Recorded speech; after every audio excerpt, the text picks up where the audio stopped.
Nicole Kidman has made her first public appearance since her split from Keith Urban. Been through a lot together. We've got a timeline for it now, and the time it's now. For nearly 20 years, Nicole Kidman and Keith Urban were seen as the perfect Hollywood Nashville love story, an Oscar-winning actress and a country music star who overcame the odds. But behind the red carpets and duets, things were falling apart. Court documents now reveal Nicole filed for divorce after 19 years, with sources saying she fought to save the marriage.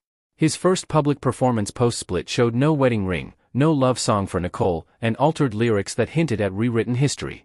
The golden couple image has shattered, and Nicole's side is finally emerging.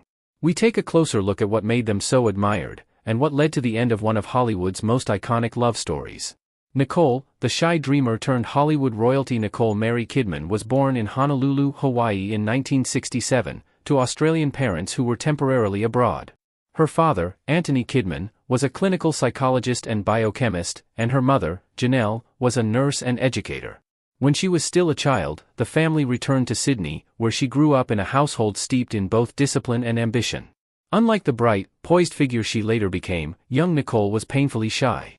She would blush so intensely when asked to speak in class that her teachers worried she lacked confidence. Yet, that timidity was paired with a powerful imagination. She sought refuge in performance, first in ballet, then drama classes, and finally in youth theater groups where she could channel the emotions she found hard to express in daily life. By her teens, her talent was undeniable. Australia's film industry at the time was blossoming, and she seized her chance, landing roles in television movies and eventually was cast in the 1983 cult thriller BMX Bandits. Her porcelain features and height made her stand out, but it was her emotional range that convinced directors she was destined for more. By the late 1980s, Hollywood came calling. It was during this rise that Nicole met Tom Cruise, her first great love and her first great heartbreak. They got married in 1990, becoming one of Hollywood's most photographed couples. For Nicole, the marriage brought prestige but also pain. Scientology, which is Tom's religion, cast a long shadow over their union. While she rarely speaks in detail about those years, it is well known that when the marriage ended in 2001, she lost not just a husband but also primary custody of their two adopted children, Isabella and Connor. This wound cut deep. Friends later revealed that Nicole felt stripped of motherhood itself, relegated to the edge of her children's lives. For a woman who longed for a family of her own, the rupture would become one of the defining traumas of her life. It is perhaps no coincidence that when she later met Keith Urban, she was determined to rebuild the dream of home and family she had lost. Keith, the troubled dreamer with a guitar. Keith Lionel Urban was born across the Tasman Sea in Whangarei, New Zealand, the same year as Nicole. His family moved to Queensland, Australia, when he was still young, and it was there that his personality began to take on a restless and rebellious hue that was constantly seeking some form of escape.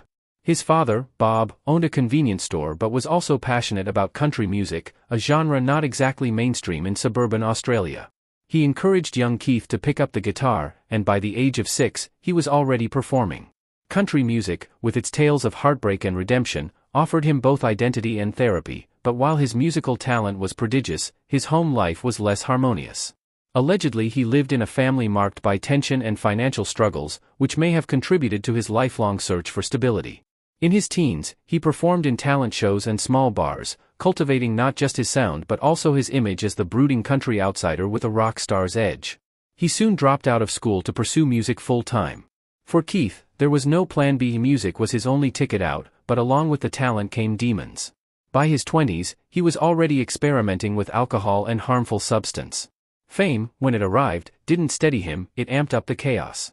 He moved to Nashville in the early 1990s, hungry for recognition, and after years of grinding on the circuit, his breakthrough finally came in 1999 with his self-titled American debut album. Suddenly, Keith was country music's new heartthrob, known for his guitar prowess, tousled hair, and a voice that dripped with longing. However, behind the scenes, the success was laced with self-destruction. By the time he met Nicole in 2005, he had already been in and out of rehab. He lived with the perpetual fear that his addictions might cost him everything he had fought to build. Nicole and Keith seemed, on paper, to come from different worlds, a case of Hollywood prestige versus Nashville grit. What really bound them was the baggage they carried. Nicole bore the scars of a lost family and a marriage that made her wary of control and betrayal. Keith carried the volatility of a man who had known both obscurity and fame, but never quite conquered the urge to sabotage himself. When their paths finally crossed, both were at turning points. Nicole had re-emerged from her divorce stronger than ever, winning an Academy Award for The Hours and cementing her reputation as one of the greatest actresses of her generation. Yet she remained emotionally raw, craving stability after a decade of turbulence. Keith, meanwhile, was a star on the rise, carving out his space in the hyper-competitive world of American country music, but the trappings of fame, endless touring, temptation, and the demands of an industry that prizes image as much as sound were pushing him to the brink. He needed someone who could anchor him, who could help him believe in something beyond the stage lights. Looking back, it is impossible not to see the foreshadowing. Her desire for control and stability was always going to clash with Keith's restless, addictive personality. Their union carried the promise of healing. Perhaps she could rebuild the family she'd lost, and he could find redemption in her steadiness, but it also carried the seeds of future conflict. For Nicole, the idea of being with another celebrity carried its own risks. Her marriage to Tom Cruise had taught her how brutal the public gaze could be, but with Keith, she saw vulnerability, even fragility, and it called to her protective instincts. For him, she was both a muse and a mirror, someone whose discipline and success highlighted his own instability, but whose love offered him the chance to become the man he always wanted to be. Their early lives had carved them into complex, wounded individuals. When they finally collided in 2005, it felt like destiny, but in truth, it was more like volatile chemistry crossing paths and fairy tale romance. When Nicole Kidman and Keith Urban finally crossed paths in 2005, it was publicized as a story straight out of Hollywood fantasy. Two Australians, both global stars, both born in the same year, both hardened by past struggles, colliding at the exact moment their lives seemed poised for renewal. The red carpets and glossy magazines painted their meeting as fate, but beneath the surface, the relationship was less about destiny and more about two wounded people clinging to the hope of salvation. The first spark came at the Day USA Gala in Los Angeles in January 2005, a celebration of Australians working in Hollywood. Nicole was fresh from the storm of her divorce with Tom Cruise, but by then she had rebuilt her career and stood tall as an Oscar-winning actress. Keith, on the other hand, was the rising Nashville star whose records were starting to cross into mainstream pop appeal. When they were introduced, she later admitted she didn't think he was interested. He was polite but reserved, and though they exchanged numbers, he didn't call her for months. She confessed years later that his initial lack of approach nearly derailed the love story before it began, but when he finally reached out, something clicked. Their romance moved quickly once it began. By May, they were photographed together, and by the end of the year, she was describing him in interviews as the man who had swept her off her feet. For her, who had lived through the suffocating surveillance of her marriage to Tom, he represented freedom. He was passionate, raw, and unpolished in every way that Tom Cruise wasn't.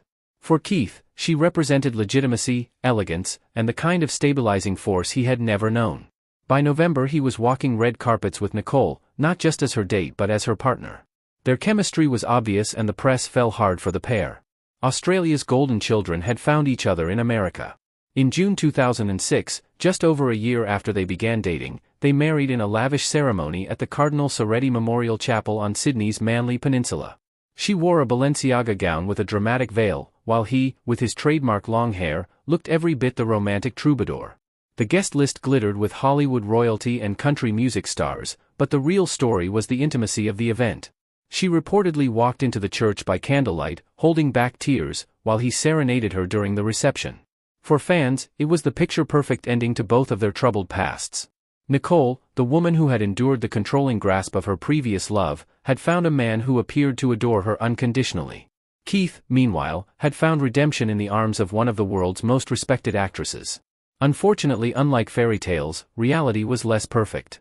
The first cracks just 4 months into the wedding, Keith checked himself into rehab for alcohol abuse. It was a devastating blow to their newlywed bliss. Nicole had barely finished writing her thank you cards when she was thrust into a crisis. The tabloids pounced, suggesting she had married a time bomb. For him, the relapse was humiliating. He had vowed that her love would be enough to keep him steady, but his old habits resurfaced quickly. Nicole, ever protective of her private life, chose loyalty over embarrassment. She stood by him, visiting him in rehab and refusing to give the press the satisfaction of seeing her falter. In later interviews, he credited her with saving his life during that period, but insiders saw something more complicated. She had been denied the chance to save her marriage with Tom, so now she was throwing herself into the role of healer and protector with Keith. She believed in second chances, and in him. That loyalty would define much of their marriage, for better and for worse. Despite the shaky start, the couple spent the following years crafting their image as one of Hollywood's rare, enduring romances. She continued to take on major film roles, balancing blockbusters like Australia with critically acclaimed performances in films like Rabbit Hole. Meanwhile, he solidified his status as one of country music's biggest stars, touring relentlessly and winning accolades, including multiple Grammy Awards. Publicly, they were affectionate. She once described him as the person who brought her back to life. Keith frequently thanked her at award shows, sometimes with tears in his eyes. Behind the curated image, there was tension. His career meant long stretches on the road, while she often filmed abroad.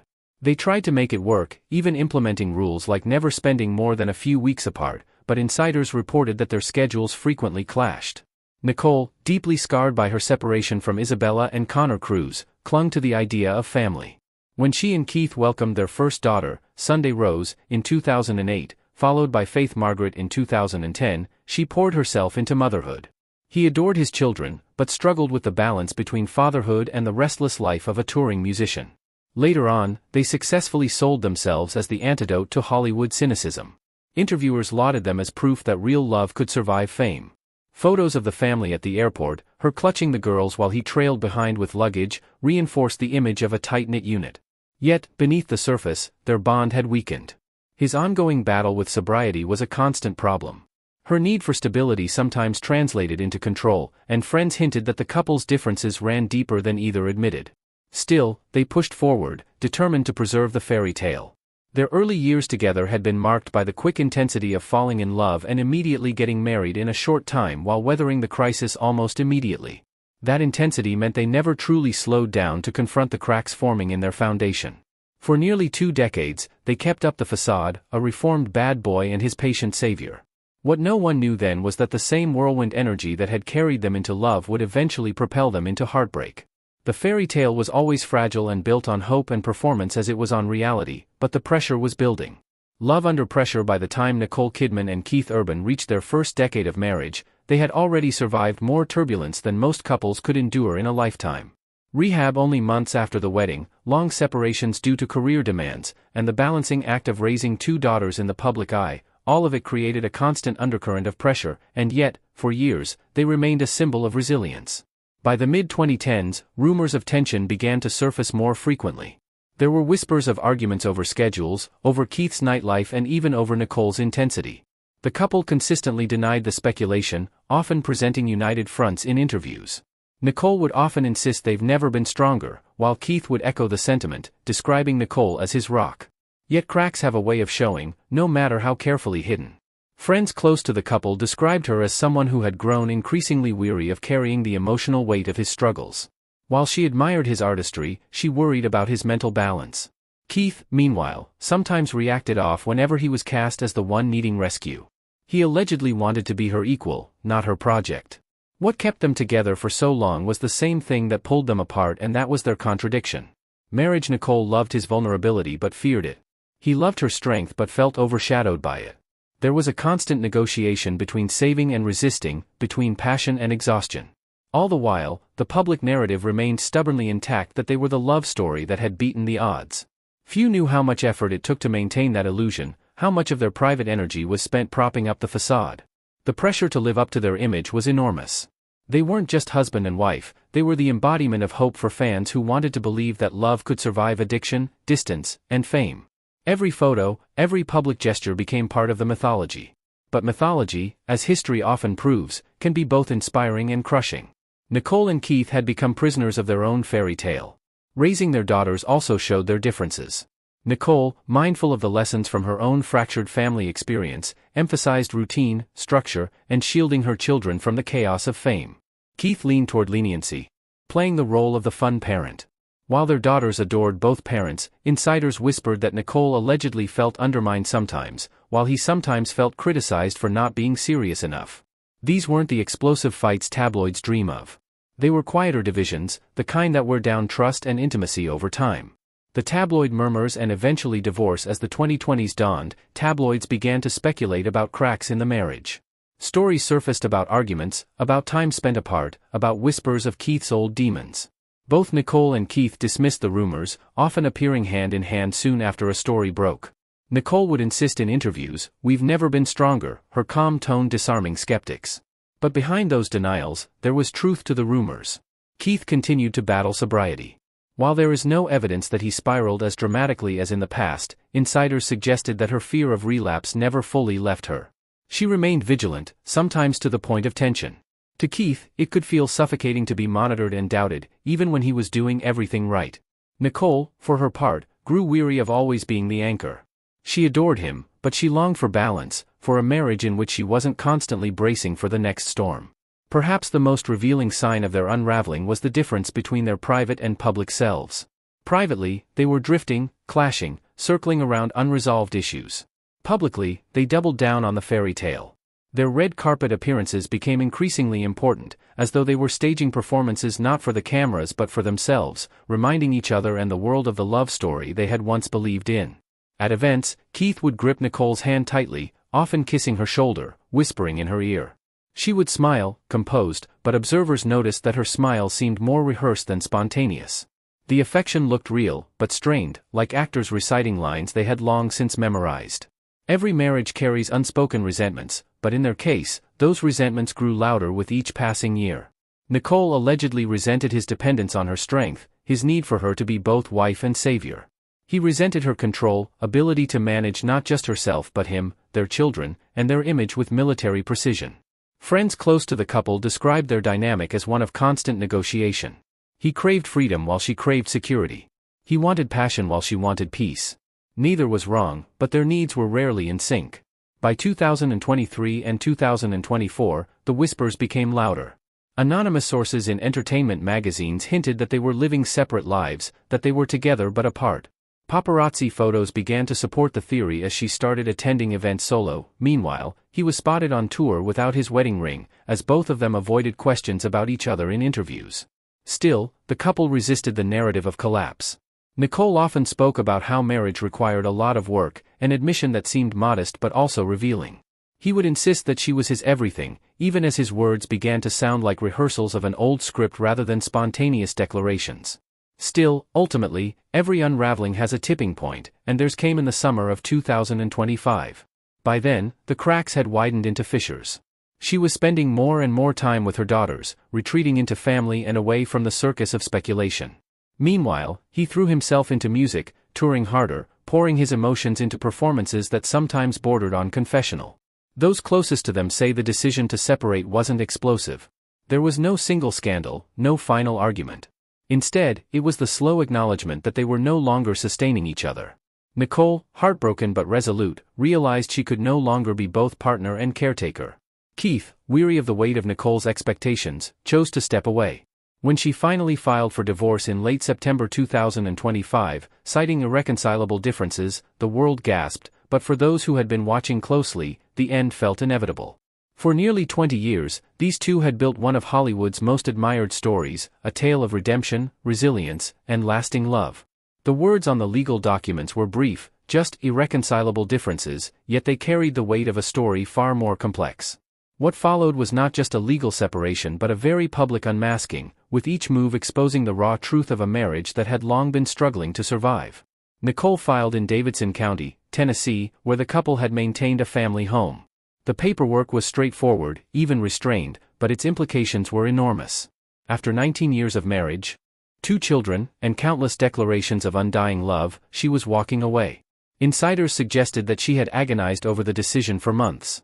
She had been deeply committed to preserving the family's unity, especially for their daughters, Sunday and Faith.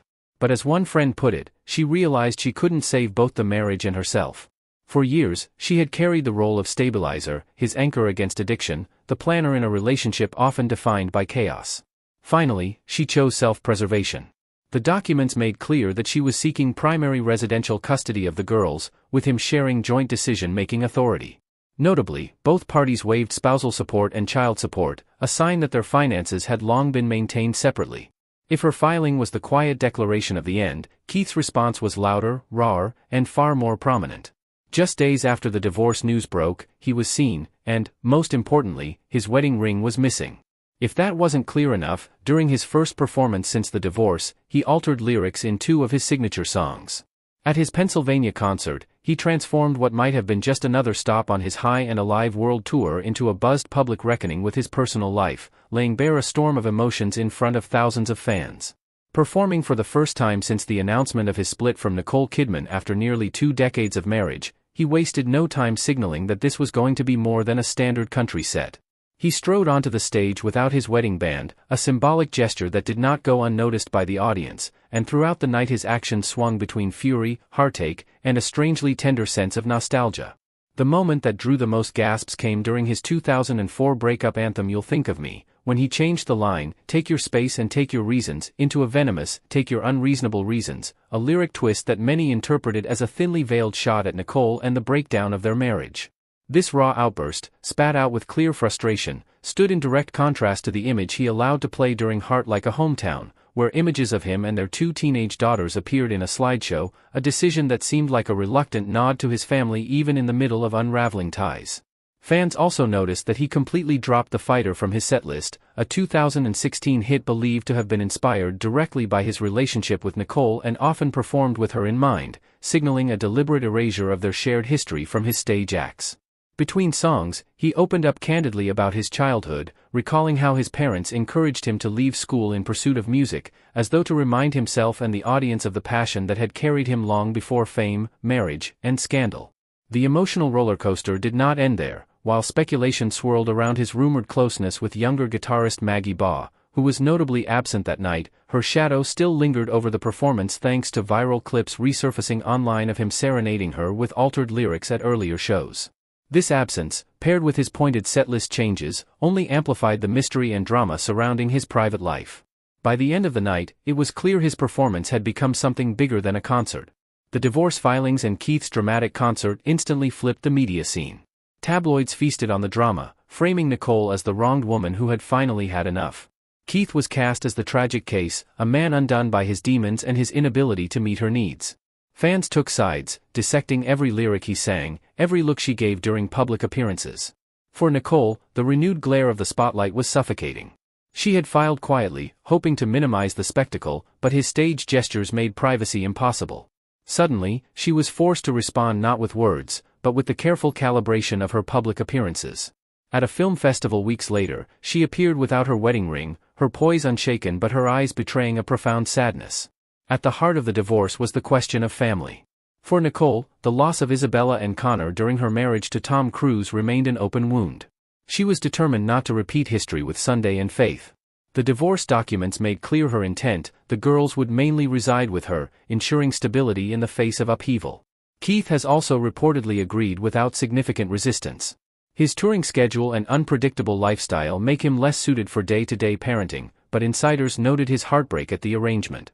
A source has alleged that Keith adores those girls and handing over primary custody wasn't about lack of love. It was about reality.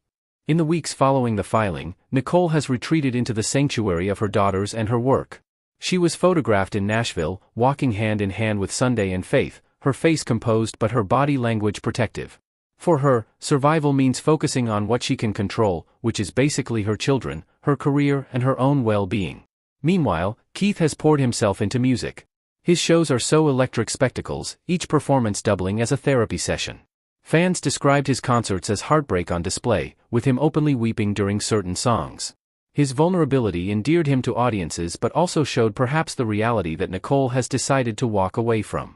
What do you think of their divorce? Let us know in the comments below. Thanks for watching. To enjoy more exciting videos, click play on the video on your screen. And don't forget to like, subscribe, and hit the bell so you get notified when a new video is released.